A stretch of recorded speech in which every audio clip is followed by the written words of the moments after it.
C'est dans The French Connection de 1971 que le génie de Friedkin est pleinement exposé. En particulier dans sa séquence de poursuite en voiture historique. Dans la voiture de Friedkin, le flic interprété par Gene Hackman doit se faufiler dans le trafic urbain à 120 km/h pour suivre un train de métro aérien qui a une voie dégagée. Et quand le conducteur du train meurt et que le train est sans conducteur, la poursuite devient encore plus effrayante. Un homme est confronté à une machine qui ne peut pas comprendre le risque ou la peur. Cela rend la poursuite psychologiquement plus effrayante, en plus de tout ce qu'elle encourt. Pour cela, visuellement, le film a ensuite rapporté 5 Oscars, dont celui du meilleur film et du meilleur réalisateur. En 1973, le succès du réalisateur William Friedkin a véritablement atteint son apogée lorsqu'il a réalisé la version cinématographique du best-seller de William Peter Blatty, L'Exorciste. L'Exorciste est une œuvre phare dans le genre de l'horreur. Ses visuels terrifiants et son utilisation innovante d'effets pratiques établissent une nouvelle norme pour le cinéma d'horreur. La capacité du réalisateur à évoquer une véritable peur et à déranger le public a solidifié son héritage dans le genre de l'horreur. Avec son influence retrouvée, Friedkin a eu carte blanche pour réaliser un projet de rêve longtemps caressé, Sorcerer, le remake du classique français d'Henri-Georges Clouzot, Le Salaire de la peur. C'est un film d'action existentiel coriace avec une mise en image magistrale, mais qui s'est rapidement effondré lors de sa sortie à l'été 1977, où il s'est retrouvé en tête-à-tête avec la guerre des étoiles. Il y a pourtant des séquences extraordinaires, en particulier lorsque les camions chargés de nitroglycérine se frayent un chemin à travers des ponts fragiles.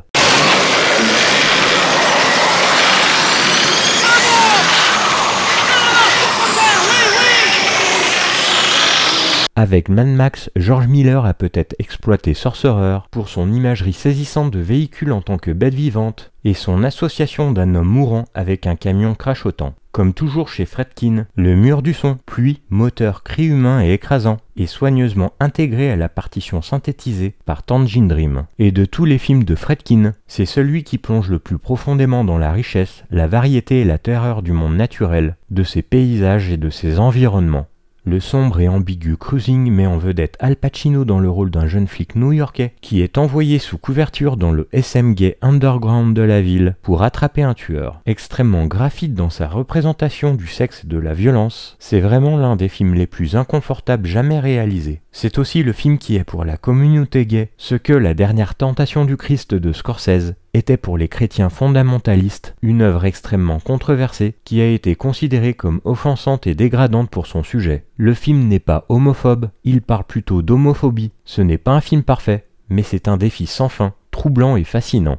En 1985, avec un grand succès, Friedkin a sorti le descendant de son French Connection, le néo-noir classique, Police fédérale Los Angeles. Élégant, violent et complexe, c'est l'histoire de deux agents des services secrets interprétés par William Peterson et John Pankow qui franchissent la ligne afin d'abattre un faussaire meurtrier, étonnamment joué par Willem Dafoe. Comme dans The French Connection, il regorge d'idées merveilleuses et très profondes sur la psychologie des escrocs et des criminels. Il est coécrit et basé sur un roman par l'ancien agent du Trésor, Gérald Pietevich. Et bien sûr, il présente l'une des meilleures poursuites en voiture sur écran depuis The French Connection, faisant ce que les autoroutes bondées de Los Angeles, ce que le film précédent a fait pour les rues de New York. Cruising et Police fédérale Los Angeles se regroupent, car aussi différents soient-ils, les deux films développent l'un des thèmes centraux que Friedkin a d'abord exploré dans The French Connection, comment les forces de l'ordre peuvent parfois devenir des contrevenants dans leur quête de justice.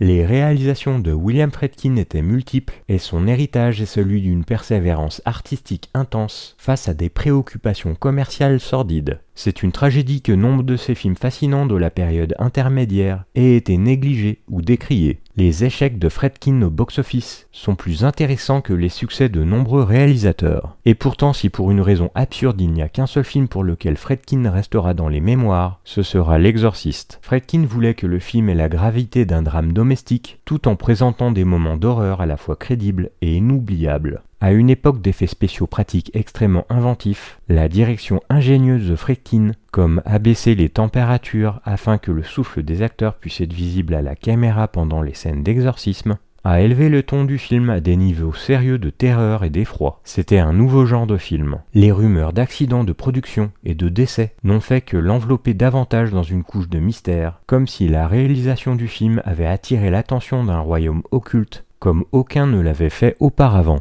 Friedkin était connu pour son approche granuleuse et réaliste du cinéma. Ses films présentent souvent un style visuel de type documentaire, capturant les aspects bruts et non filtrés des histoires qu'il raconte. Cela est évident dans des œuvres comme French Connection, où il a utilisé des caméras portables et un éclairage naturel pour créer un sentiment d'authenticité dans la représentation du crime et du travail de la police. Friedkin a eu le don de créer des moments de tension et de suspense dans ses films. Il a utilisé souvent un montage serré, des techniques de caméra innovantes et un rythme habile pour créer du suspense et garder le public en haleine. Ceci est particulièrement remarquable dans des films comme L'Exorciste ou Sorcerer, où il crée magistralement un sentiment de malaise et de peur.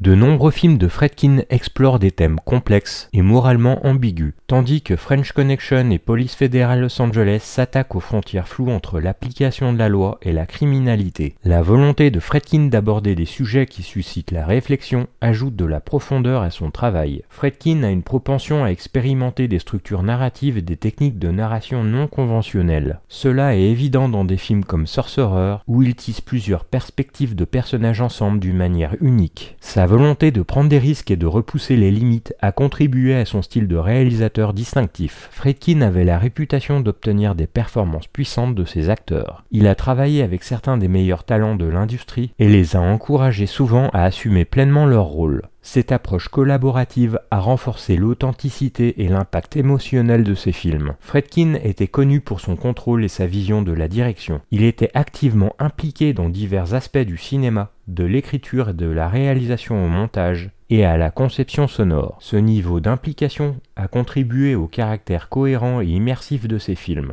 Visuellement, c'était un cinéaste prodigieusement inventif. Sa détermination à ne jamais utiliser deux fois le même plan allait complètement à l'encontre des méthodes de production standardisées d'Hollywood.